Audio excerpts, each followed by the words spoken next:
ओम नमो भगवते वासुदेवाय। ओम नमो भगवते वासुदेवाय। ओम नमो भगवते वासुदेवाय। नारायणं नमस्कृत्यं नरं चैव नरोत्तमं देवीं सरस्वतीं व्यासं ततो जयमुदीरये। नष्टप्रायेषु अभद्रेषु नित्यं भागवत सेवया भगवती उत्तमा श्लोके भक्तिर्भवति नैष्ठिकी। कृष्णाय वासुदेवाय देवकी नंदनाय च नन्दगोपकुमाराय गोविन्दाय नमो नमः। ॐ अज्ञानतिमिरन्दस्य ज्ञानाञ्जनशलाकया चक्षुरुन्मिलितं येन तस्मै श्रीगुरवे नमः। श्रीचैतन्यमनोभीष्टं स्थापितं येन भूतले स्वयं रूप कदा मह्यं ददाति स्वपदान्तिकम्। वन्देऽहं श्रीगुरो श्रीयुतापदकमलं श्रीगुरून् वैष्णवांश्च श्रीरूपं साग्रजातं सगना रघुनाथान्वितं तं सजीवं सावधीतं सावधूतं परिजनासहितं कृष्णचैतन्यदेवं श्री राधा कृष्ण पादान सगना ललिता श्री विशाखान्वितांश्च नमामि विष्णुपादाय कृष्णपृष्ठाय भूतले ते भक्ति वेदांत स्वामीति मामिने। नमस्ते सरस्वते देवे गौरवाणी प्रचारिणे निर्विशेष शून्यवादी पाश्चात्य देशतारिणे नमो महावदन्याय कृष्ण प्रेम प्रदायते कृष्णाय कृष्ण चैतन्य नामिने गौरतुषे नमः। हे कृष्ण करुणा सिंधु दीनबंधु जगतपते गोपेश गोपिका कांता श्री राधा कांत नमोस्तुते। तप्त कांचन गौरांगी श्री राधे वृंदावनेश्वरी वृषभानुसुते देवी प्रणमामि जगद्गुरुते। आञ्छाकल्पतरुभ्यश्च सिन्धुभ्येव च पतितानां पावनेभ्यो वैष्णवेभ्यो नमः। जय श्री कृष्ण चैतन्य प्रभु नित्यानंद अद्वैत गदाधर श्रीवासादि गौरभक्तवृंद। हरे कृष्णा कृष्ण कृष्ण हरे हरे हरे राम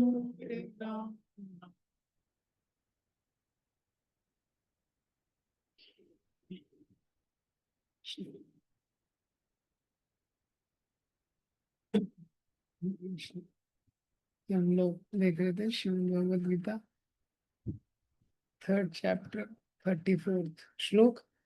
तो इसका पार्ट टू आज थर्ड 3.34 पार्ट टू। इंद्रियस्यार्थे राग द्वेष व्यवस्थितो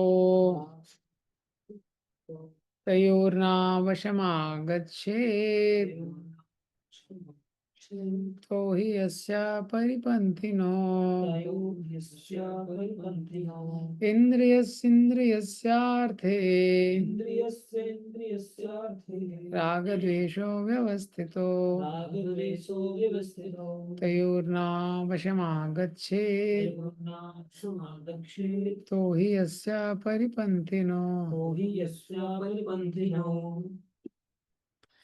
तो ये श्लोक में भगवान बता रहे इंद्रियस्य अर्थ है इंद्रियों का। इंद्रियस्य अर्थ यानी इंद्रियों के विषयों में राग द्वेष व्यवस्थित हो। राग द्वेष व्यवस्थित है। हर इंद्रिय का इंद्रिय के विषय में राग और द्वेष रहता है। तो जो अनुकूल वस्तु रहती है उसके प्रति राग रहता है और जो प्रतिकूल रहती है उसके प्रति द्वेष रहता है। तयोर ना वशम कम कर दो। तो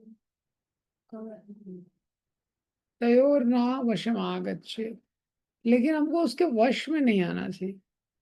तो ही अस्य परिपंथिनो, क्यों? क्योंकि ये परिपंथिनों के समान है, मतलब पथ में जो लुटेरे रहते हैं उसके समान, इससे उसकी तुलना की गई है। मतलब जो पिछले श्लोक में एक चीज बोली है कि रेगुलेशन, वो रेगुलेशन किसके लिए है? साइकोफिजिकल नेचर के लिए।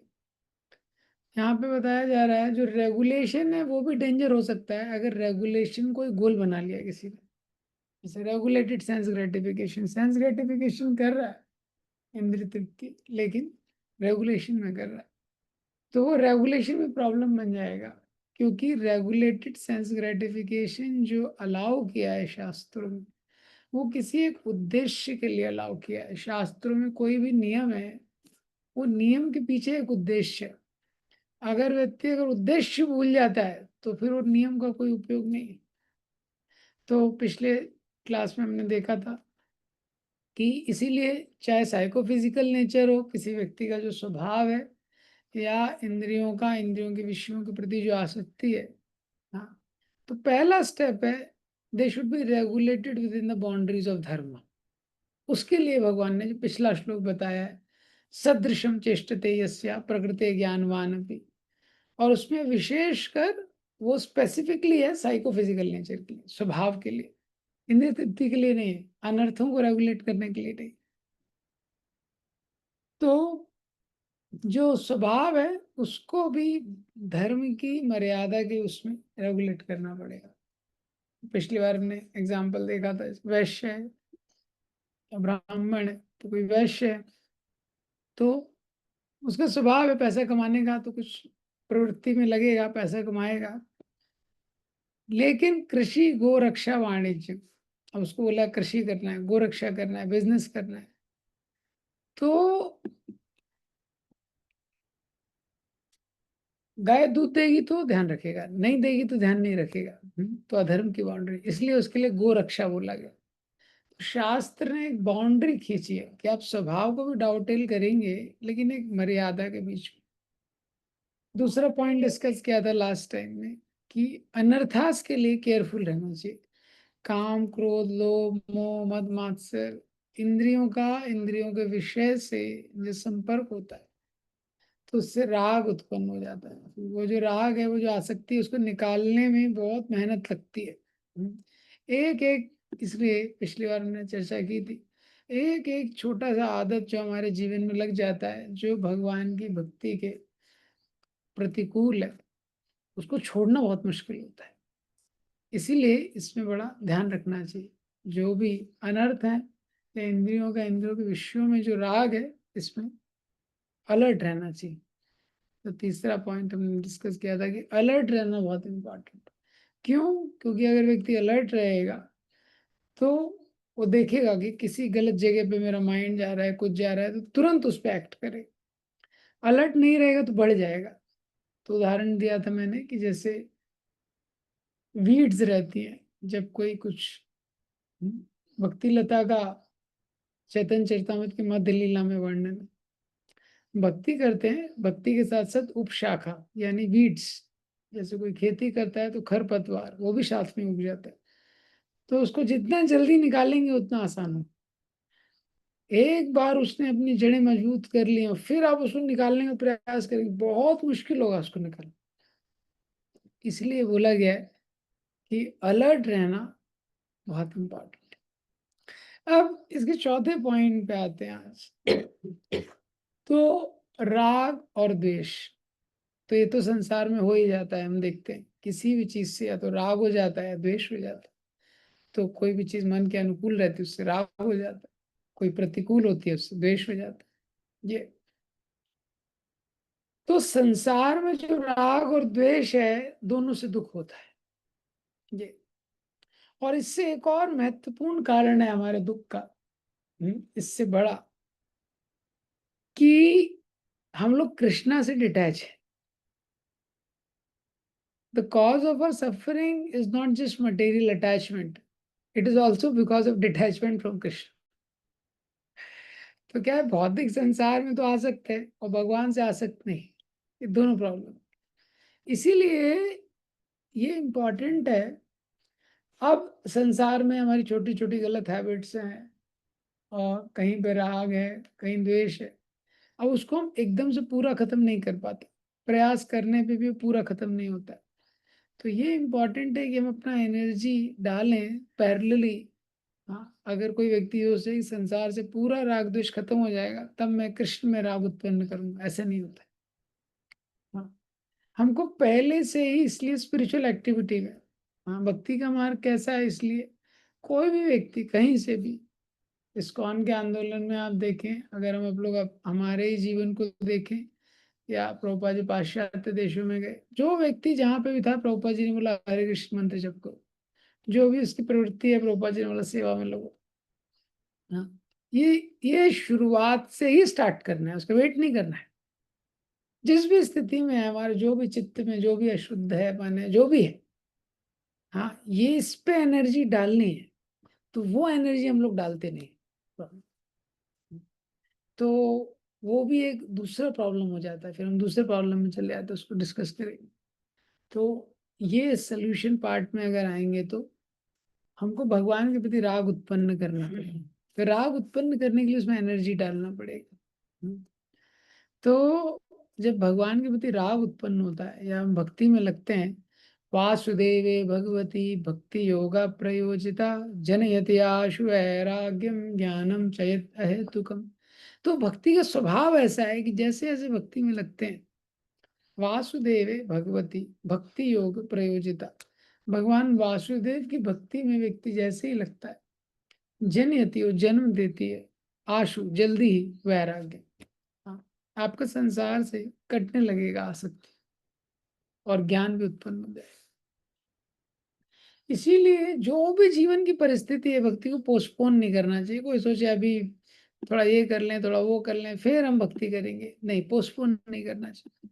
पांडवों का अगर जीवन देखेंगे, पांडवों के पास एक समय कुछ भी नहीं था, उनके पिता की मृत्यु हो गई थी, और उसके बाद हस्तिनापुर में रहने लगे, उनको जलाने का प्रयास किया गया, फिर वो वन में रह रहे हैं, भिक्षा मांग के जीवन यापन कर रहे हैं।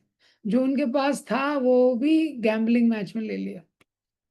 What they had, they just had Krishna and they remembered Krishna. लेकिन जिस भी परिस्थिति में थे वो कृष्ण का स्मरण करते थे, जिस भी परिस्थिति में थे। ये और कृष्ण से इतना आसक्ति हो गया इसी के कारण, eventually Krishna gave them everything, Krishna gave them entire world, but they wanted nothing, they just wanted Krishna. So when Pandavas had nothing, they just had Krishna and they remembered Krishna. Eventually, they had everything, but they wanted nothing. They just wanted Krishna and they remembered Krishna. तो इससे हमको क्या एक शिक्षा मिलती है कि जीवन की परिस्थिति पे नियंत्रण करना बहुत मुश्किल है।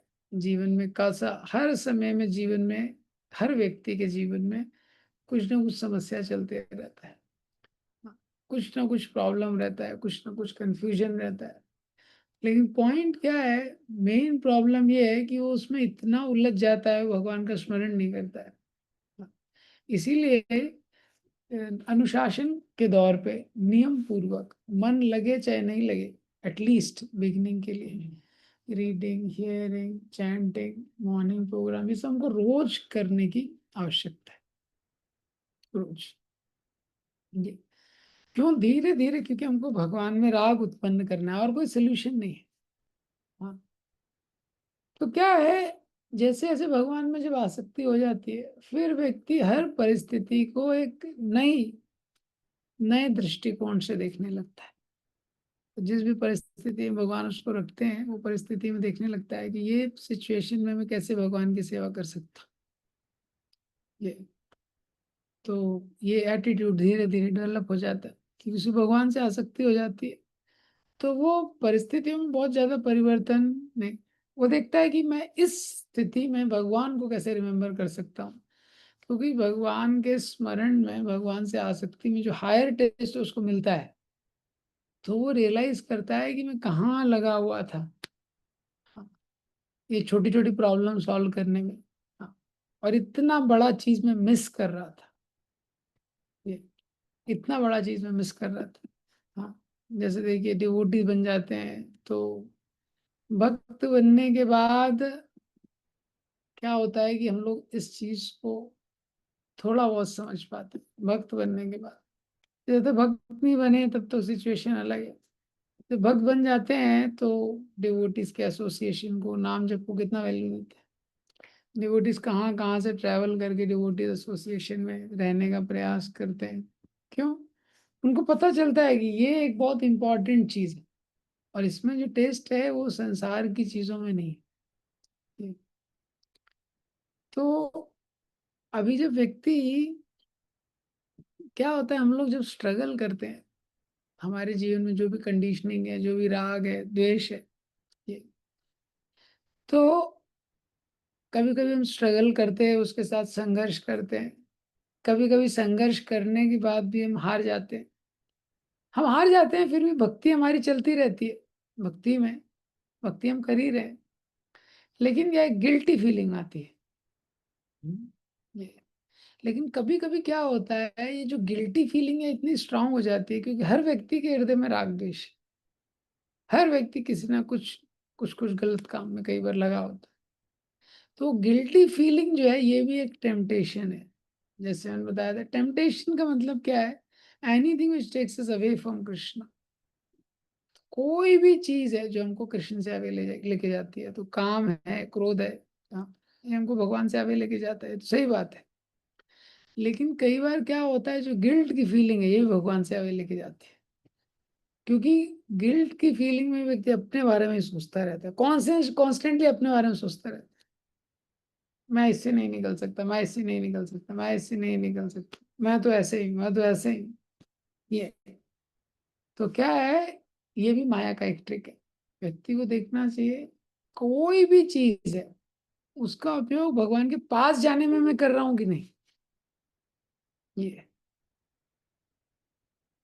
जैसे कोई व्यक्ति बीमार है तो बीमारी का जो फीलिंग है वो उसको मेडिसिन की आवश्यकता और ज्यादा लगनी चाहिए। अगर लेकिन बीमारी की फीलिंग में उसका ऐसा भाव आ गया, मुझ पे तो कोई मेडिसिन काम ही नहीं करेगी, मुझ पे कोई मेडिसिन काम नहीं करेगी, जब ऐसा वो सोचने लगे व्यक्ति, तो ये क्या नेगेटिव हो जाता है। समझ गए आप इसमें अंतर? समझ गए? हाँ।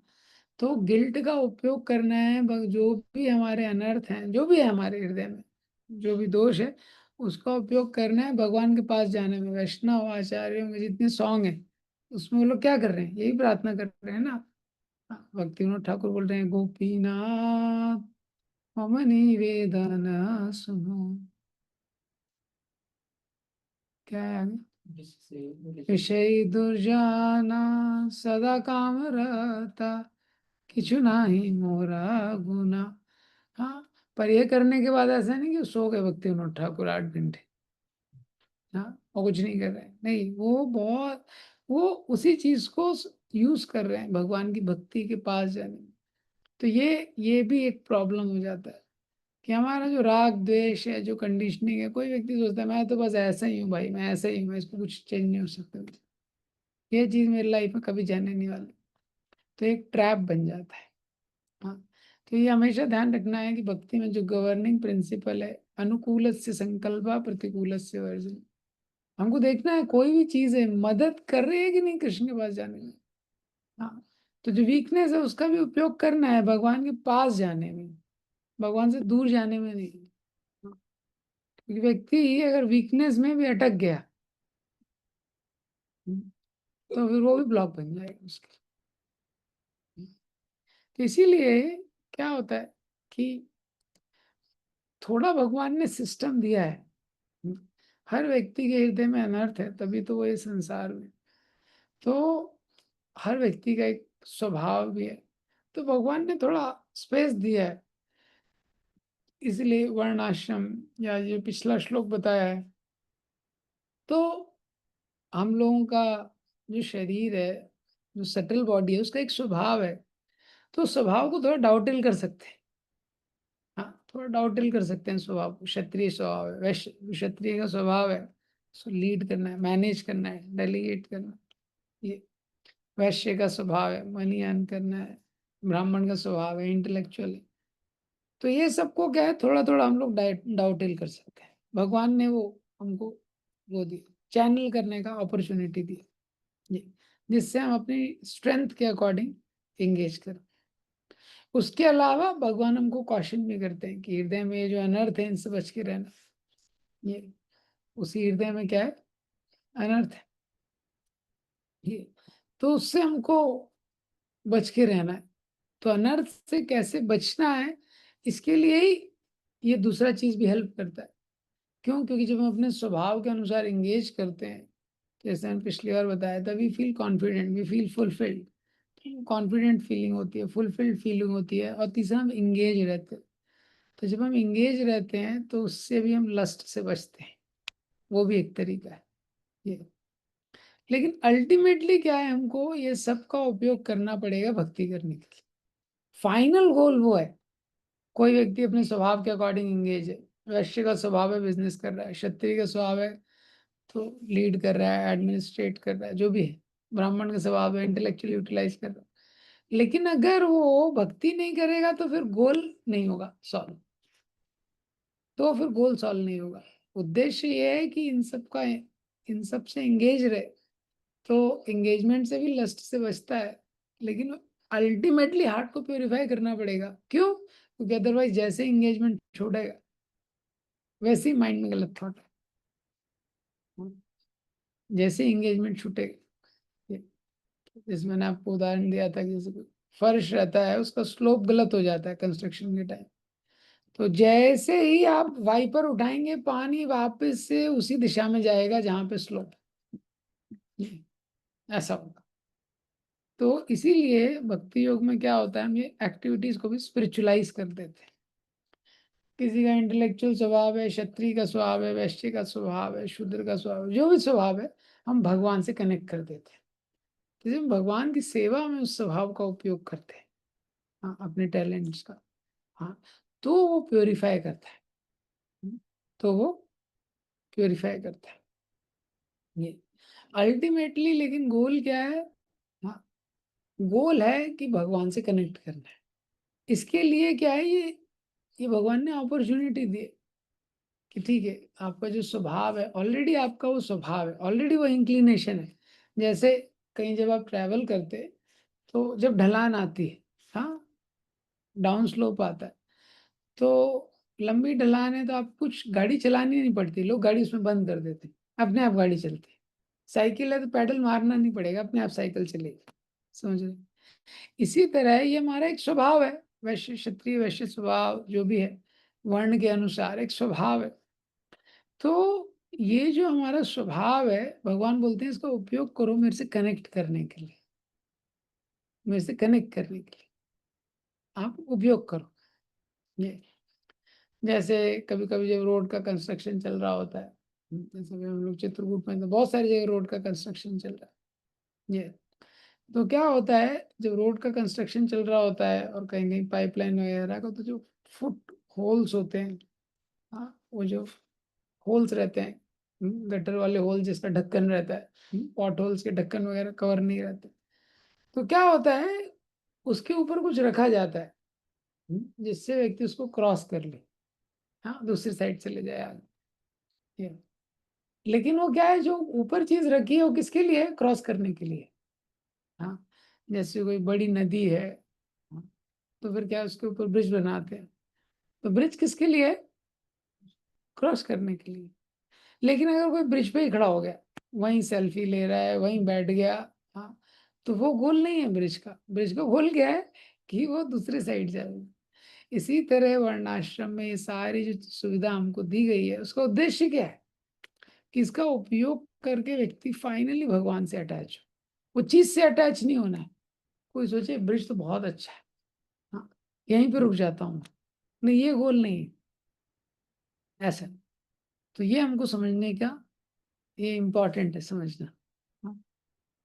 तो क्या होता है जब ये व्यक्ति नहीं समझता है, तो क्या होता है कि अपने स्वभाव के अनुसार एक्ट तो करता है वो, लेकिन फिर वो वहीं पे रह जाता है, उसको भक्ति की जरूरत महसूस नहीं होती। अब ये एक अलग प्रॉब्लम हो जाता है। इस संसार में अगर किसी व्यक्ति को कोई चीज करनी है, कोई भूखा नहीं है तो भोजन क्यों करेगा? इसी तरह अगर किसी को भक्ति की जरूरत ही महसूस नहीं हो रही है, उसको फील नहीं हो रहा मुझे भक्ति की नीड है, तो कैसे होगा? जैसे कोई व्यक्ति संसार में स्वभाव के अनुसार एक्ट कर रहा है, क्षत्रिय वैश्य ब्राह्मण शूद्र जो भी है, अब क्योंकि उस स्वभाव के अनुसार एक्ट करता है तो एक पीस ऑफ माइंड रहता है। जैसे पिताजी की शॉप थी, अब उसमें बेटा बैठने लगा, उसके बाद उसका बेटा बैठने लगा। हाँ, तो पिताजी की शॉप पे बेटा बैठने लगा, और उसका जो बेटा है उसका भी कैरियर सेट है, वो भी उसी दुकान पे बैठेगा, तो कोई दिक्कत है ही नहीं। ऑल ऑलरेडी लोकल कांटेक्ट बने हुए हैं, सारा सिस्टम ऑलरेडी सेट है, कस्टमर ऑलरेडी सेट है, ये है। और वहीं पे वो घर वर बना लेता है, सब कुछ सेट हो जाता है। हर फंक्शन में रिलेटिव्स के पास जाता है, रिलेटिव्स उसके घर में आते हैं, ऐसे आप बहुत सारी फैमिलीज देखेंगे ना। तो रिलेटिव्स के साथ आना जाना बैठना यही उसका जीवन हो जाता है। तो वो इतना सेटल हो जाता है, पर्पस भूल जाता है। भूल जाता है कि मनुष्य जन्म किसके लिए मिला है। तो इसलिए हमको ये समझना चाहिए, जो व्यवस्था दी गई है कि आप अपने टैलेंट के अनुसार कार्य करो, लेकिन फाइनल गोल क्या है कि हमको भगवान से कनेक्ट करना है। भगवान से इवेंचुअली हमारा जो अटैचमेंट है वो इंक्रीज होना चाहिए। अगर वो इंक्रीज नहीं होगा तो दिक्कत होगी ये। और अपने स्वभाव के अनुसार एक्ट नहीं करेंगे तो क्या है, तो हमको थोड़ा अनकंफर्टेबल हो जाएगा। इसीलिए ये व्यवस्था हमको दी गई है। हाँ, इसलिए व्यवस्था हमको दी गई है। बेसिकली क्या है, ये थोड़ा नेगोशिएशन है। हाँ, ये नेगोशिएशन है। जैसे आप कहीं रहते हैं, किसी रूम में आप रहते हैं, कोई आपका रूम पार्टनर। हाँ, तो अभी कई बार आपने देखा होगा, कई जगह अलग अलग जगह अलग अलग घर पे अलग अलग तरह का प्रॉब्लम होता है। कई दरवाजे होते हैं तो बंद होते समय बहुत आवाज करते हैं, कई जगह आपने देखा है। जैसे थर्ड एसी का भी जो डोर रहता है जनरली, हाँ, खुलता भी नहीं है जल्दी, और जब वो खुलता है एकदम सडनली बंद होता है। आवाज करता है ये। और इसी तरह अलग अलग प्रॉब्लम होती है। हम्म, कई जगह अलग अलग बिल्डिंग्स में आप कंस्ट्रक्शन में देखेंगे, कुछ ना कुछ फ्लॉ रहता है, कोई दरवाजा वो बंद होता ही नहीं है, किसी का वो ही नहीं लगता।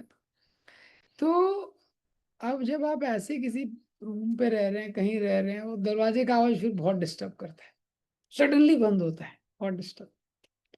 तब आप किसी और व्यक्ति के साथ रह रहे हैं, तो केवल आप नहीं, वो व्यक्ति भी। तो फिर आपको उससे थोड़ा नेगोशिएट करना पड़ेगा। हाँ, अब उसकी हैबिट है, सडनली बंद करता है, सडनली खोलता है, एकदम फास्ट खोलता है, फास्ट बंद करता है। ऐसा भी होता है ना, डिवोटीज भी हमारे अलग अलग वैरायटी के रहते हैं। तो ऐसे व्यक्ति के साथ रह रहे हैं तो आपको उससे थोड़ा नेगोशिएट करना पड़ेगा, बात करनी पड़ेगी, भाई तुम क्यों, क्योंकि आप अकेले नहीं रह रहे हैं, वो भी रह रहा है। समझ रहे हैं? इसी तरह हमारा ये जो शरीर है, अगर इसको एक रूम की तरह देखा जाए तो ये रूम में हम केवल अकेले नहीं, आत्मा केवल अकेला नहीं, इसके साथ साथ क्या है, इसमें मन भी रह रहा है। हाँ, और मन का अलग अलग स्वभाव है, मन के अंदर ऑलरेडी बहुत सारे इंप्रेशन है। तो वो इंप्रेशन के अकॉर्डिंग है, जो हमारा जो मन है कहीं आसक्त हो जाता है, किसी चीज से आवर्स हो जाता है, कहीं राग हो जाता है, कहीं द्वेष हो जाता है। इसी के इसी के कारण हमारे मूड क्रिएट होते हैं, मूड बोलते हैं ना लोग, मूड। हाँ, तो जहाँ राग है मन बोलता है वो चीज चाहिए। अब मन ये नहीं देखता है कि वो चीज धर्म के अनुकूल है, धर्म के प्रतिकूल है। मन अपने उद्देश्य पे फोकस रहता है, मुझे ये चाहिए जिसमें मेरा अटैचमेंट है। समझ गए? कोई छोटा बच्चा है, उसके दांत खराब हो रहे हैं, लेकिन उसको चॉकलेट खाना है, कोई उसको कोई चॉकलेट खाना है, तो मन में राग हो गया है उसके लिए। तो मन अपने गोल, अपने उद्देश्य पे केंद्रित रहता है, मुझे चॉकलेट चाहिए। अब उससे दांत खराब हो रहे हैं, कुछ हो रहे हैं, मन को मतलब नहीं है। समझ रहे? तो वो मन के साथ हम लोग रह रहे हैं, उससे मूड क्रिएट होता है। तो स्कूल जाना अच्छा है, बच्चों के लिए पढ़ाई करना अच्छा है, आज की डेट में तो ये भी नहीं कह सकते कि अच्छा है, लेकिन फिर भी अगर देखा जाए शिक्षा लेना अच्छा है। तो अब लेकिन क्या है कि ये अच्छा है, लेकिन मन मन का उसके प्रति द्वेष है। अरे सुबह उठना पड़ेगा, जाना पड़ेगा, खेल नहीं पाऊंगा वहां पे, तो मन नहीं जाना चाहता। अच्छा है बुरा है वो अलग चीज है, मन अपने उद्देश्य पे केंद्रित रहता है। तो ऐसा एक जो साथी है उसके साथ हम लोग रह रहे हैं। इसके कारण क्या होता है, हम जो भी रिज़ॉल्यूशन लेते हैं, जो संकल्प लेते हैं भक्ति में भी, हाँ, तो जो भी संकल्प लेते हैं भक्ति में अपने आप को इम्प्रूव करने के लिए, वो फेल हो जाते हैं। फिर थोड़े टाइम बाद हम लोग सोचते हैं, इतने डिस्करेज होते हैं, हम संकल्प लेना ही बंद कर देते हैं। हाँ, तो एक व्यक्ति ने न्यू ईयर रेज़ोल्यूशन लिया कि I will not take any new resolution in this new year, क्योंकि पुराने वाले इतने सारे पेंडिंग है, वो कभी काम ही नहीं किए। तो इसीलिए क्या है, माइंड के साथ नेगोशिएट करने के लिए व्यवस्था दी। क्या? कि थोड़ा नेगोशिएशन, अगर आप बोलो कुछ भी नहीं करना है, हुँ, तो बड़ा डिस्टर्ब हो जाता है ना। इसलिए व्यक्ति को बोलना पड़ता है, चाइल्ड है, मन क्या है, चाइल्ड की तरह रहता है। उसको बोलो कुछ नहीं करना है, तो बहुत मुश्किल है। तो उसको आपको बताना पड़ेगा, यहीं खेलो। पेरेंट्स बताते हैं ना, माता-पिता बच्चों को, यहीं खेलो, केवल यही करो। थोड़ा रेगुलेट करना पड़ेगा। तो ये नेगोशिएशन है। क्या नेगोशिएशन है कि भाई ठीक है, जो तुम्हारा फिज़िकल नेचर है, जो साइकोफिज़िकल नेचर है, स्वभाव है, हाँ, उसको आप डाउटेल करो। तो ये मन के लिए इतना बड़ा इश्यू नहीं है। ये मन के लिए रिलेटिवली क्या है? पॉसिबल है। हुँ। अब मन में जो काम, क्रोध, लोभ, मोह, मद, मात्सर्य के विकार हैं, तो बोले ये छोड़ो, ये ईज़ी नहीं है। हाँ, तो आप थोड़ा एक जगह उसको एक स्पेस देते हो, कि ठीक है, आप पहले इसको डाउटेल करो। हुँ, और साथ में हम ट्रेन करते हैं, इसको छोड़ो, तो ये ईज़ी होता है। अगर आपने बोल दिया स्वभाव भी छोड़ो, ये भी छोड़ो, तो थोड़ा हैवी होता है। इसीलिए हमको स्पिरिचुअल लाइफ में सर्विसेज़ की भी आवश्यकता होती है, एंगेजमेंट की आवश्यकता होती है, साधना की भी आवश्यकता होती है, दोनों का एक अच्छा बैलेंस इम्पोर्टेंट। कोई व्यक्ति इतना सेवा में लगा है, कोई साधना नहीं हो रही उसकी, हाँ, तो फिर आप देखेंगे वो अनर्थ रिपीट होगा उसकी लाइफ में बार-बार। सेवा में तो एंगेज हो गया, माइंड तो एक सैटिस्फैक्शन मिल गया माइंड को, लेकिन साधना पे काम नहीं कर रहा है। तो क्या होगा कि अनर्थ नहीं जाएँगे। दूसरा, सा सेवा को भी सेवा के भाव से करने में थोड़ा दिक्कत होगी। और अगर कोई व्यक्ति साधना ही साधना कर रहा है लेकिन कोई सेवा नहीं है, तो थ्योरेटिकल हो जाएगा वो भी। वो भी साधना को डाइजेस्ट नहीं कर पाएगा, क्योंकि उसको प्रैक्टिकली अप्लाई नहीं कर रहा है। ये, वो प्रैक्टिकल नहीं है उसकी लाइफ, थ्योरी कर रहा है केवल। हाँ। तो इसीलिए हमको देखना है कि कैसे माइंड के साथ डील करना है, कैसे एंगेज करना है, अपने स्वभाव को पॉजिटिवली कैसे एंगेज करना है भगवान की सेवा में, जो हमारा टैलेंट है। एट द सेम टाइम साधना के द्वारा माइंड को ट्रेन कर रहा है, उसमें हमको डिसिप्लिन का फॉलो करना है। ये, तो इसीलिए मॉर्निंग, इवनिंग ये टाइम है डिसिप्लिन करने का माइंड को। और उसके बाद जब सर्विस है, तो उसमें टाइम रहता है, हम डाउटेल कर सकते हैं। ये क्यों? क्योंकि जो होपलेस सिचुएशन है हेल्दी नहीं है। कभी-कभी व्यक्ति को लगता है कि मैं तो, मेरा जो भी राग द्वेष है वो चेंज ही नहीं होगा। मेरे जीवन में जो हैबिट बन गई है, हाँ, तो कोई भी व्यक्ति का कोई भी हैबिट है, कोई व्यक्ति दिन में बहुत सोता है, तो वो सोचता है दिन में सोए बिना तो बस ये मेरा जीवन चल नहीं सकता। कोई व्यक्ति उसको लेट उठता है, तो उसको लगता है मैं जल्दी तो उठ ही नहीं सकता हूँ कभी जीवन में। हाँ। कोई व्यक्ति गुटखा खाता है, वो सोचता है ये तो मैं कभी छोड़ ही नहीं सकता हूँ। शराब पीने वाला सोचता है मैं ये छोड़ नहीं सकता। तो हमको समझना चाहिए क्या है कि ये सब छोड़ सकते हैं हम लोग। हुँ, लेकिन कैसे छोड़ना है उसका साइंस हमको समझना पड़ेगा। हम लोगों ने जिस प्रकार का कर्म किया है उसके अनुसार राग और द्वेष की एक व्यवस्था बन गई है, और वो राग और द्वेष हमको पुश करता है। हाँ, अब वो राग और द्वेष से अगर हमको बचना है, तो काउंटर पुश करना पड़ेगा। राग और द्वेष से बचना है। ये तो वो ऑटोमेटिक नहीं होगा। तो राग और द्वेष तो ऑटोमेटिक है। जैसे कोई व्यक्ति दिन में रोज़ 2 घंटे सोता है, तो उसके लिए रोज़ दिन में 2 घंटे सोना ऑटोमेटिक है। उसके लिए उसको एनर्जी नहीं डालनी पड़ेगी ज़्यादा। लेकिन अब वो सोचे कि दिन में मुझे आधे ही घंटे सोना है, तो इसके लिए बहुत योजना करनी पड़ेगी उसे। तो ये पहला चीज़ हमको समझना पड़ेगा कि अगर हमको अपने हैबिट्स को चेंज करना है और अपने जीवन को इम्प्रूव करना है, तो उसमें एक कंसिस्टेंट प्लानिंग की आवश्यकता है। हाँ, जिसमें एक डिसिप्लिन भी इन्वॉल्व है, लेकिन एक कंसिस्टेंट प्लानिंग। हुँ। दूसरा क्या है, हमको ये देखना पड़ेगा कि अब कैसे मैं कृष्णा कॉन्शियसनेस को ज़्यादा बढ़ाऊँ। मतलब 2 घंटे सो रहा था, अब आधे घंटे सोएगा, तो दोपहर में 1.5 घंटा फ्री है उसके पास।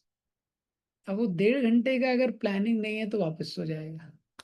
तो माइंड बोलेगा देखो तुम्हारे कुछ है तो नहीं, इससे अच्छा सो ही जाओ, हाँ रेस्ट कर लो। इसलिए आप देखो कई बार लोग सुबह उठ जाते हैं, इन जनरल जिन लोगों की हैबिट नहीं रहती, कभी कभी तो वो सुबह उठ गए, आप बोल लेंगे सुबह उठ के उनको लगता है मैं क्या करूं, इतना सुबह उठ गया मैं, हाँ मैं 4 बजे उठ गया, 5 बजे उठ गया, मैं करूँ क्या, 5 मिनट सो जाते।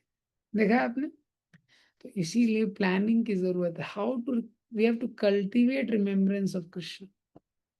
कैसे भगवान का स्मरण कर सकते हैं, उसको कल्टीवेट करना पड़ेगा, उसका प्लानिंग चाहिए। अगर आपका प्लानिंग नहीं है किसी व्यक्ति का और वो सोचे कि अपने आप हो जाएगा स्पिरिचुअल, बहुत बड़ा उसका वहम है। हाँ, इसलिए हर दिन प्लान होना चाहिए। जो भी चीज प्लान नहीं है वो माया ले लेती है, जो प्लान्ड है उसमें ऑब्स्टेकल क्रिएट करती है।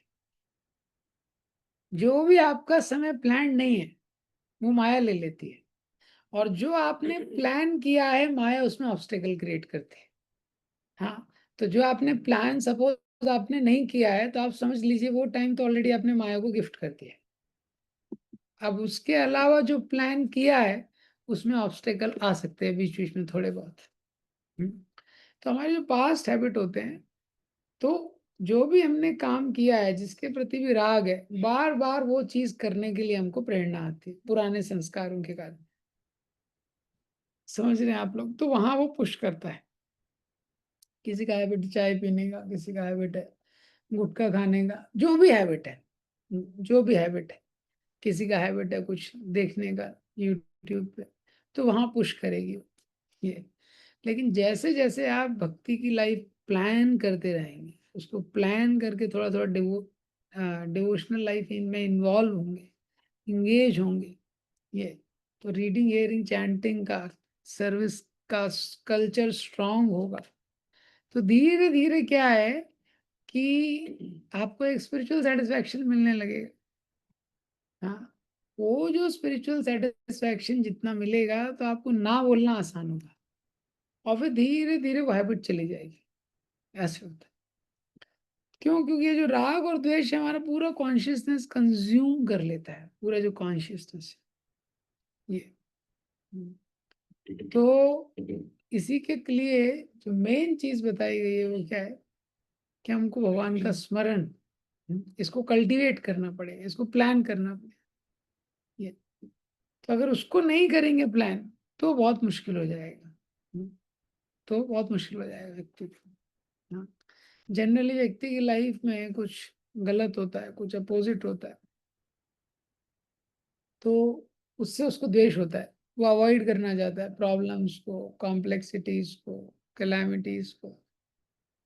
और जनरली भक्त बनने के बाद भी मन में ऐसा विचार रहता है कि बस कंफर्टेबल लाइफ चलता रहे, रोज 6-7 घंटे का रेस्ट हो जाए, हाँ, और 3 टाइम कुछ अच्छा टेस्टी प्रसाद हो जाए ये, और उसके साथ थोड़ा हरे कृष्णा भी हो जाए, थोड़ा कीर्तन भी हो जाए, ये कितना अच्छा हो जाएगा, यही वैकुंठ हो जाएगा। वैकुंठ जाने की जरूरत क्या है?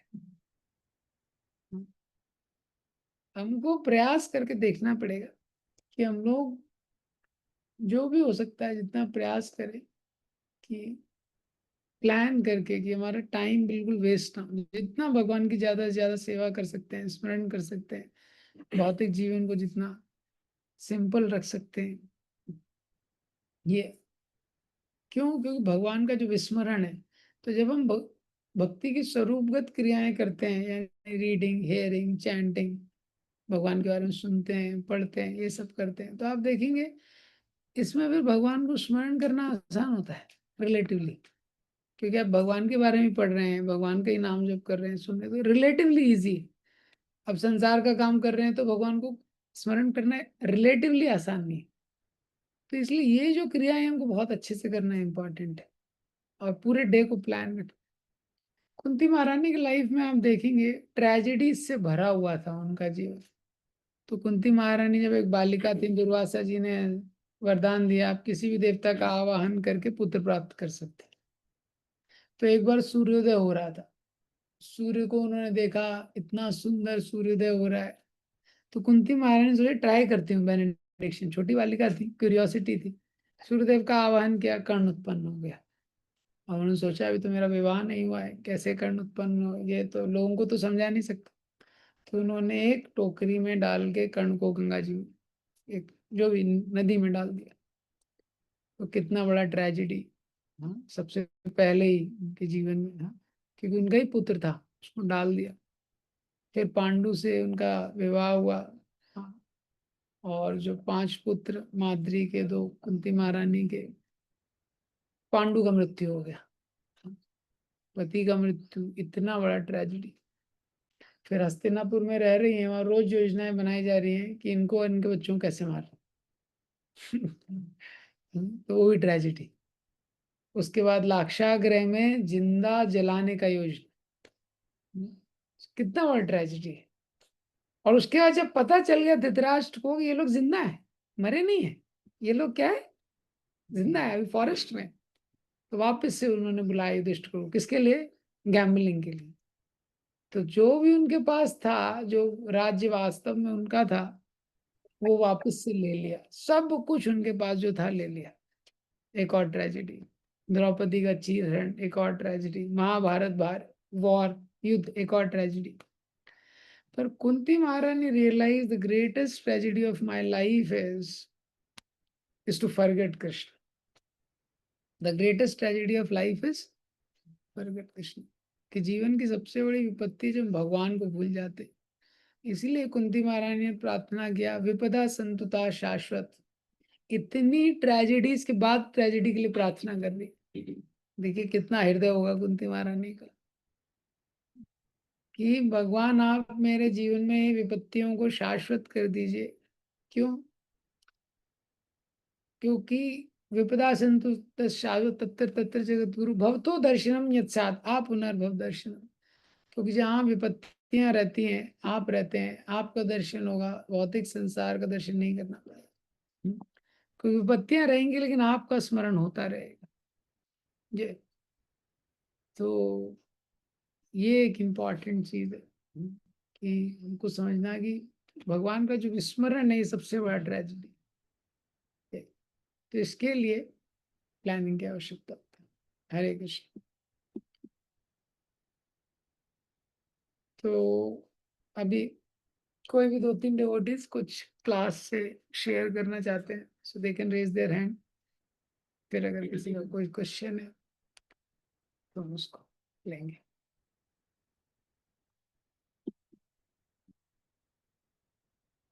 तो थोड़ा रिवाइज करते हैं क्लास को।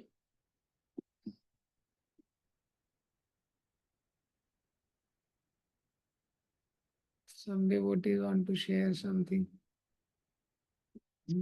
Yes, yes. Hare Krishna. हरे कृष्णा प्रोजेक्ट शाम को। Yes, Ajit Atma. यस प्रभु, जैसे आपने बताया कि यदि हम चाहते हैं कि जो भी लस्ट है उससे बचें, तो उसके लिए आपने जो 3 चीजें प्रोमिनेंट बताया कि उसे हमें करना है। पहला तो हमें इंगेज रहें, हमेशा जो भी हमारा स्वभाव है उसके अकॉर्डिंग हम एक्ट करें।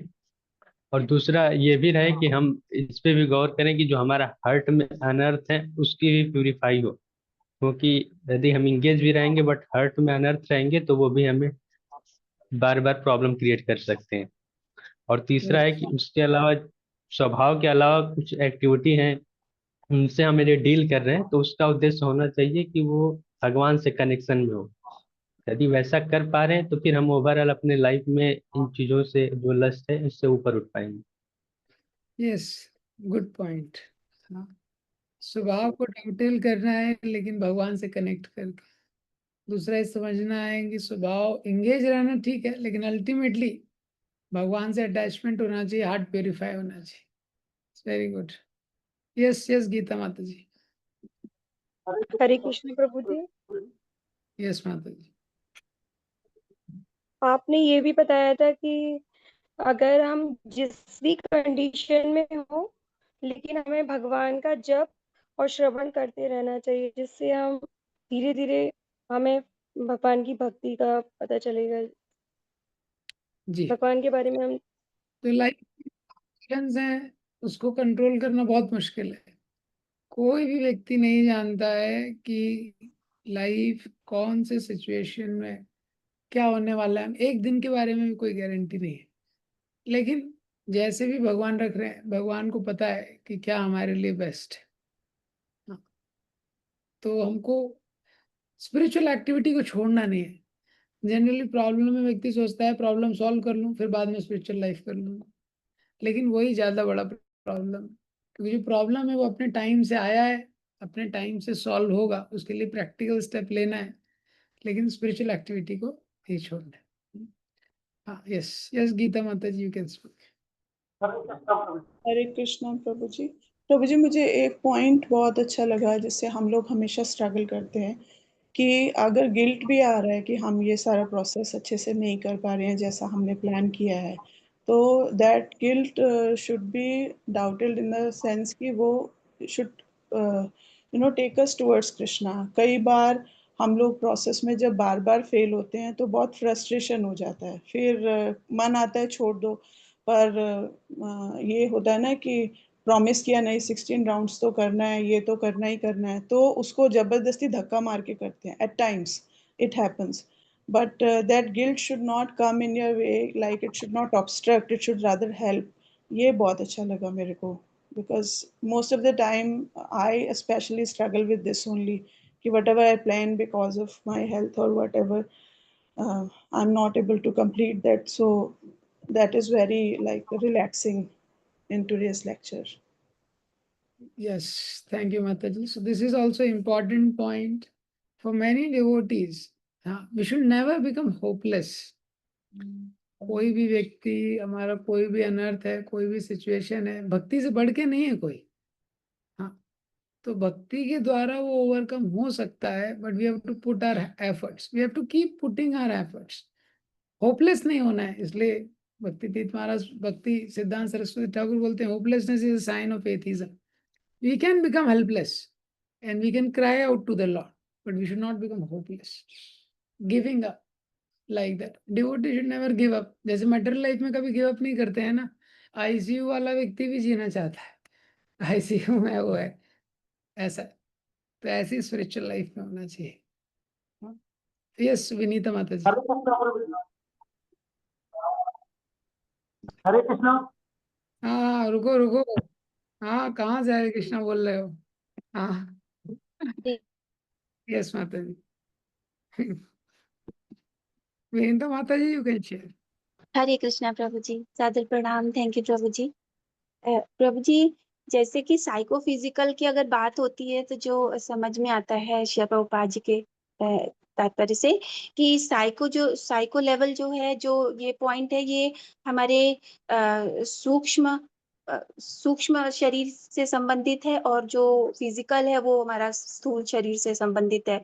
तो साइकोफिजिकल दोनों को लेके जब हम बात कर रहे हैं, तो मेन तो हमारा जो फिजिकल नेचर जो चलता है वो अ, हमारे साइकोलॉजिकल में हमारा जो नेचर होता है, जो हमारा पहले से ही प्रारब्ध में या हमारे पहले से ही हमारे अंदर हमारी इच्छाओं और कर्म से बंधा हुआ है, तो वो उस हिसाब से हमारा फिजिकल नेचर हमारा चलता है।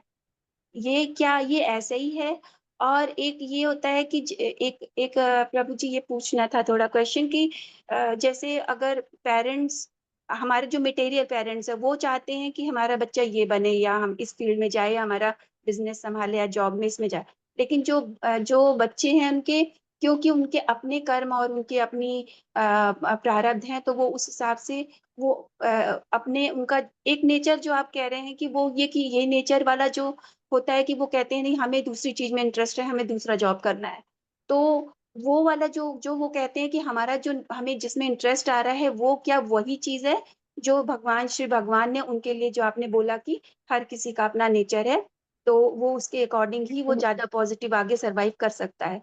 तो क्या उसे वही अपनाना चाहिए, या जो मटेरियल पेरेंट्स कह रहे हैं कि तुम ये करो, फिर आपने बताया कि हमें वो हम कर सकते हैं, लेकिन हमें स्ट्रगल करना पड़ेगा, क्योंकि हमें करना पड़ रहा है अगर उसमें, तो स्ट्रगल करते हुए उस चीज को प्रे करते हुए और हम उसमें से निकल सकते हैं। लेकिन कई बार इसी में बहुत सारी नेगेटिव पॉइंट हो जाता है, और जो बच्चे होते हैं और पेरेंट्स होते हैं, इसमें बहुत सारी फैमिलीज में डिस्टर्बेंस हो जाती है।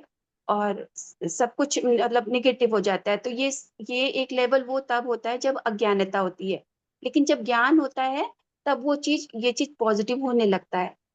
तो प्रभु जी, ये सही है जो हम समझ रहे हैं?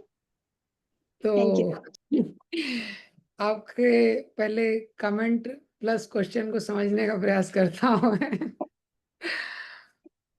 देखिए माता जी, जो साइकोफिजिकल ये टर्म है, साइकोफिजिकल, फिजिकल बॉडीज हैं, हाँ, फिजिकल बॉडी के अंदर ही हमारा जो माइंड है, साइकी, तो उसका एक नेचर होता है, उसको साइकोफिजिकल नेचर बोला गया। तो माइंड में जो नेचर होता है, जो माइंड का जो नेचर है, उसको दो टाइप का है। पहला टाइप क्या है? एक है उसका एक बेसिक एक स्वभाव। स्वभाव मतलब पर्सनैलिटी सबकी अलग अलग होती है। कोई इंट्रोवर्ट है, कोई एक्सट्रोवर्ट होता है, और भी अलग अलग तरह के, कोई बहुत बोलता है, कोई कम बोलता है, ये कोई फास्ट है, कोई स्लो है, कुछ कुछ एक टेंडेंसीज रहती है। तो शास्त्रों के अनुसार ब्रॉड क्लासिफिकेशन वो साइकोफिजिकल नेचर का ब्राह्मण, क्षत्रिय, वैश्य, शूद्र किया गया। ऐसा उसी मन में दूसरी चीज क्या है, उसमें पुराने जो हमने 4 प्रकार के अनर्थ का वर्णन दिया है माधुर कादम्बनी में, उसमें से एक प्रकार का अनर्थ होता है दुष्कृतोत्तर, यानी जो पहले हमने गलत कर्म किए हैं उसके संस्कार है, उसके कारण गलत गलत चीजों को करने का भी उसके कारण अनर्थ है उसमें। तो अनर्थों को तो हमको इवेंचुअली त्यागना है, ये पॉइंट तो बहुत क्लियर है। अब जो दूसरा चीज है मन के अंदर, हर व्यक्ति का जो अपना एक स्वभाव है, उसके अंदर एक्चुअली जो टैलेंट है, आइडियली उसको वही परस्यू करना चाहिए, बेस्ट वही है। माता पिता बहुत कुछ चाहते हैं बच्चे को, ये बनाना वो बनाना, लेकिन इसलिए आज के डेट में आप देखेंगे ज्यादातर लोग क्या है, जॉब में दुखी रहते हैं। तो जो भी जॉब वाले हैं वो इस पर रिफ्लेक्ट कर सकते हैं।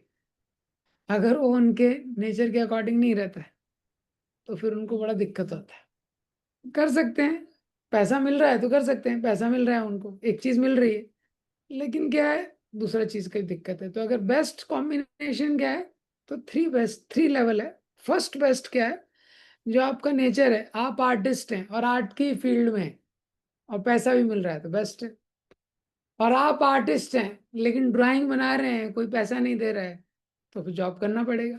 फिर दूसरा बेस्ट ढूंढिए कि ठीक है जॉब कर रहे हैं, लेकिन जॉब फिर थोड़ा बहुत मैच हो रहा है, उसमें एटलीस्ट आपको कुछ अपॉर्चुनिटीज है अपने आर्टिस्ट के कैलिबर को भी एक्सप्रेस करने की, ये दूसरा बेस्ट है। या आपने उसमें कुछ एरिया में स्कोप निकाल लिया। तीसरा क्या है कि आप हैं आर्टिस्ट लेकिन जॉब एकदम अगेंस्ट है, लेकिन पैसा मिल रहा है, अभी करना है तो करना है, ठीक है, तो पैसे का सही उपयोग कीजिए। जॉब के पहले का बाद का टाइम अच्छे से यूटिलाइज कीजिए। मटेरियल वर्ल्ड दुखालय में इसका थोड़ा ज़्यादा साक्षात्कार होगा, इस वे में थोड़ा उपयोग कीजिए, जो भी परिस्थिति है उसका उपयोग कीजिए। यस प्रशांत ब्रू, thank you Prabhu ji. Hare Krishna. Last या कृष्ण प्रभु हाँ, जी, आपने बताया कि इस संसार में जो राग और द्वेष है उसकी वजह से दुख होता है, और इससे और एक और वजह है जिसकी वजह से दुख होता है कि हम भगवान से कनेक्टेड नहीं है। तो व्यक्ति को इस चीज का वेट नहीं करना चाहिए कि पहले राग और द्वेष चला जाए फिर हम भक्ति करेंगे। तो भक्ति उसको इमीडिएटली शुरू कर देना चाहिए। और जो भी फैसिलिटीज प्रोवाइड की गई हैं, चाहे वो शरीर की हो या शास्त्रों ने प्रोवाइड की हैं, वर्णाश्रम धर्म, इस फैसिलिटीज में व्यक्ति को सेटल नहीं होना चाहिए, बल्कि उसको एक ब्रिज की तरह यूज करके और उस पार जाने की कोशिश करना चाहिए। मतलब जो भौतिक चेतना है उससे आध्यात्मिक चेतना की तरफ जाने का प्रयास करना चाहिए। फिर कुछ दिन आपने वो एक एग्जांपल दिया था कि एक व्यक्ति है और वो अपने फादर की शॉप भी चला रहा है और उसका घर भी है, सेटल्ड है। फिर वो बिल्कुल सेटल हो गया और उसकी वजह से वो भूल गया कि गोल क्या है। तो रोजी आपने वो जो पॉइंट बोला था मुझे काफी ऐसा लगा था कि जो नियम है उनका अगर उद्देश्य भूल जाते हैं तो फिर उस नियम का कोई यूज नहीं है। वेरी ब्यूटीफुल पॉइंट, या सो बहुत अच्छा पॉइंट आपने रिमाइंड कराया। हमारे दुख का एक कारण है राग और द्वेष, लेकिन उससे भी महत्वपूर्ण कारण है कि हम भगवान से आसक्त होने का प्रयास नहीं करते। हमको इंतजार नहीं करना है पूरा राग द्वेष एकदम जब हो जाएगा तो भगवान से आसक्त नहीं, अभी से हमको लगना है जिस भी परिस्थिति में भक्ति की क्रिया करनी है, हम जिस भी परिस्थिति में हम लोग हैं, नाम जप करना है, भगवान के बारे में सुनना है, भगवान की सेवा करनी है, विग्रहों की सेवा करनी है, ये बहुत इंपॉर्टेंट है इसको समझना। और सेटल नहीं होना है, दूसरा भी आपने अच्छा इंपॉर्टेंट पॉइंट रिमाइंड करा है, सेटल नहीं होना है। दुकान वाला श्लोक मैंने इसलिए बताया, ज्यादा देखने में बहुत इजी है, वो आप कहीं भी देख सकते हैं।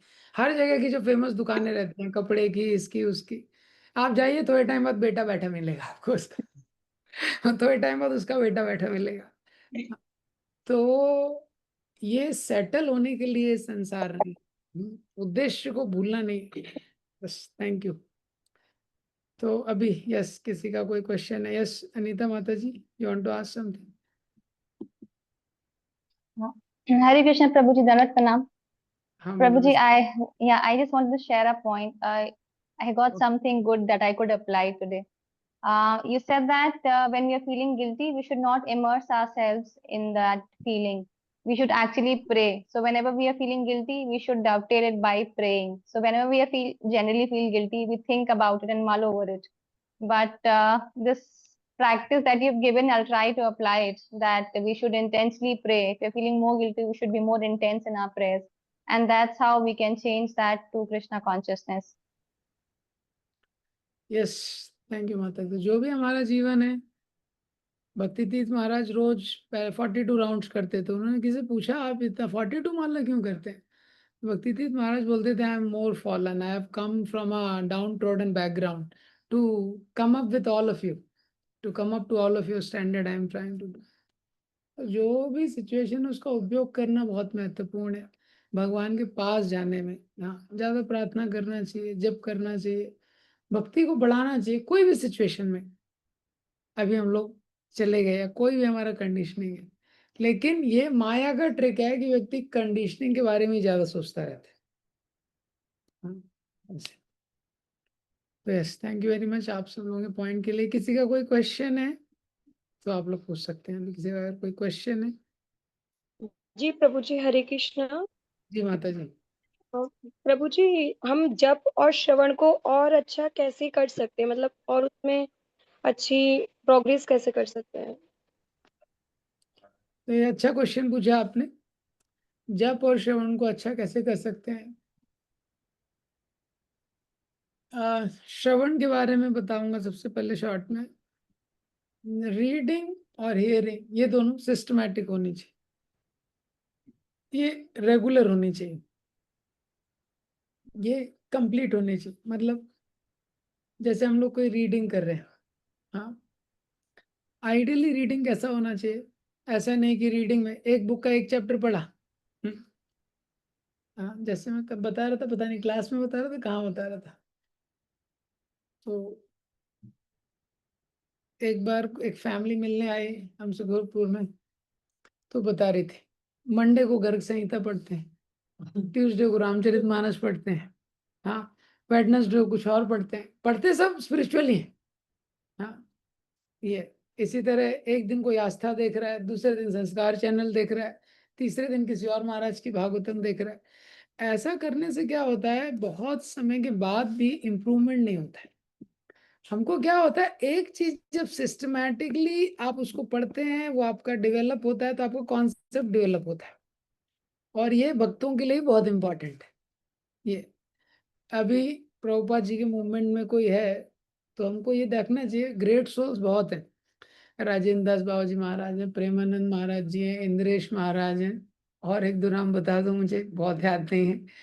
हाँ, हाँ, तो विनोद बाबा हैं, बहुत सारे ग्रेट सोल हैं, इसमें कोई संशय नहीं है। लेकिन ये बड़ा क्या होता है, अब इस्कॉन डिवोटीज भी जब इसको सुनने लगते हैं, ये लोग महान विभूति हैं, महान संत हैं, इसमें कोई डाउट नहीं है। लेकिन पॉइंट क्या है, प्रभुपाद जी ने अपने ग्रंथों, प्रभुपाद जी भी बहुत महान है, जो ये सब लोग जानते हैं। ऐसा जो प्रभुपाद जी ने किया है वो किसी ने किया नहीं है। अब कोई भी महान व्यक्ति है, लेकिन जब आप एक व्यक्ति को, एक मार्ग को पकड़ के पालन करते हो तो आपका ग्रोथ होता है, लेकिन नेक्टर शॉपिंग में नहीं होता है। तो श्रवण पहले सिस्टमैटिक होना चाहिए। तो हमारे लिए जो है प्रभुपाद जी के ग्रंथ, प्रभुपाद जी के लेक्चर, स्पिरिचुअल मास्टर के लेक्चर, ये तो बहुत इंपॉर्टेंट था। प्रभुपाद जी के लेक्चर, स्पिरिचुअल मास्टर, इसको हमको सुनना चाहिए। दूसरा, उसको सीक्वेंस वाइज सुनना चाहिए। अगर कोई व्यक्ति रोज यूट्यूब में ढूंढ रहा है, आज ढूंढ लिया जाए, कल गुरु पूर्णिमा थी, गुरु पूर्णिमा का लेक्चर, हाँ, अब उसके बाद अभी यह है इसका लेक्चर, इसमें भी कोई दोष नहीं है। लेकिन इसमें प्रॉब्लम क्या होता है, आप देखेंगे ऐसे जो डिवोटी करते हैं उनका कंसिस्टेंसी नहीं रहेगा। क्योंकि क्या होता है, ढूंढने में भी एनर्जी जाती है। माइंड के पास जो विल पावर है वो लिमिटेड है। जैसे आपके पास 85 रुपए हैं चाहिए, हाँ, अब आपके जेब में 85 रुपए हैं, तो अब 50 रुपए में ही करना है आपको। ऐसा है, 50 रुपए में ब्रेकफास्ट करना है, लंच करना है, डिनर करना है, जो कर लो। ऐसा केवल 50 रुपए आपके पास, तो आपको बड़ा सोचना पड़ेगा 50 रुपए कैसे खर्च करने। ऐसे ही हमारा जो विल पावर हमारे पास है वो लिमिटेड है, अनलिमिटेड नहीं है, 1 करोड़ रुपए नहीं है। तो अब क्या है, उसकी हैबिट लगी है, तो ढूंढने में भी विल पावर जाती है। अभी अब गुरु पूर्णिमा में 5 महान लोगों ने लेक्चर दिया। भक्ति विज्ञान महाराज का भी लेक्चर है, स्वयं भगवान केशव महाराज का भी लेक्चर है, गौरांग गुरु का भी लेक्चर है, गौर गोपाल गुरु का लेक्चर है, गुरु महाराज का भी लेक्चर है। हाँ, वो कंफ्यूज हो जाएगा, पहले ढूंढने में टाइम गया, अब इसमें से कौन सा सुनूं। तो पहला चीज मैंने बताया, किससे सुनना है ये क्लियर होना चाहिए। तो प्रोमिनेंट है प्रभुपाद, स्पिरिचुअल मास्टर। और तीसरा है जहां भी हम गाइडेंस लेते हैं, तीसरा, दूसरा चीज है उसको रेगुलरली सुनना एक सिस्टम में। हाँ, उसको एक सिस्टम में सुनना वो ज्यादा यूजफुल रहता है। मतलब आप रेगुलरली, एक आपका हैबिट होना चाहिए। ठीक है, जैसे मैं अगर राधानाथ महाराज जी के लेक्चर सुनता हूँ, तो जो भी है, या तो 1970, 1979, फिर 80, फिर 81, फिर 82, फिर 83, तो फिर आपको क्या है, माइंड की एनर्जी नहीं लगानी पड़ेगी। आपको पता है नेक्स्ट कौन सा है, माइंड में ऑलरेडी वो है, फिट है कि नेक्स्ट कौन सा लेक्चर प्ले होगा, अगला प्ले होगा, बस। और वो फ्री विल बचेगा। ये उसके बाद जब भी आप सुनते हैं तो कुछ पॉइंट उसके लिख सकते हैं, तो और श्रवण इफेक्टिव हो जाएगा। अगर आप उसको थोड़ा लिख रहे हैं, या तो अगर आप सपोज कुछ काम करते हुए सुन रहे हैं, तो काम करने के बाद 5 मिनट निकालिए, उस समय लिख लीजिए। ऐसा, अगर एक्सक्लूसिव सुन सकते हैं तो बेस्ट है ये, लेकिन 5 मिनट निकाल के लिख लीजिए, उसके जो पॉइंट्स थे वो लिखिए, और फिर आपका जो उसका उस पर अंडरस्टैंडिंग है, उसको बोलते हैं मननम, वो लिखिए। तो अगर आप ऐसे करेंगे तो हियरिंग बहुत इफेक्टिव हो जाएगी। इतना इफेक्टिव हो जाएगा, आप एक लेक्चर ही रोज सुनेंगे, लेकिन आपकी कॉन्शियसनेस में वाइब्रेट करते रहेगा, रिवर्बरेट करते रहेगा। नहीं तो व्यक्ति क्या है, बहुत ज्यादा भी सुन रहा है लेकिन उसके चित्त में रहेगा नहीं, कॉन्शियसनेस में नहीं। ऐसा ऐसा हियरिंग करने से रेगुलर एप्लीकेशन के लिए पुश करेगा आपको, उसमें एक हायर टेस्ट का आप अनुभव कर सकते हैं। सुनना, उसके मेन पॉइंट्स लिखना, फिर उस पर आपका जो अंडरस्टैंडिंग है एप्लीकेशन का, ग्रेट सोल्स ने उसको जैसे अप्लाई किया, उसको लिखना थोड़ा अपने शब्दों के। तो ये श्रवणम के लिए है। और इसमें बहुत ध्यान रखना है नेक्टर शॉपिंग को बंद करना। और अब व्यक्ति क्यों सुन रहा है, एक्चुअली ये भी सोचने की बात है।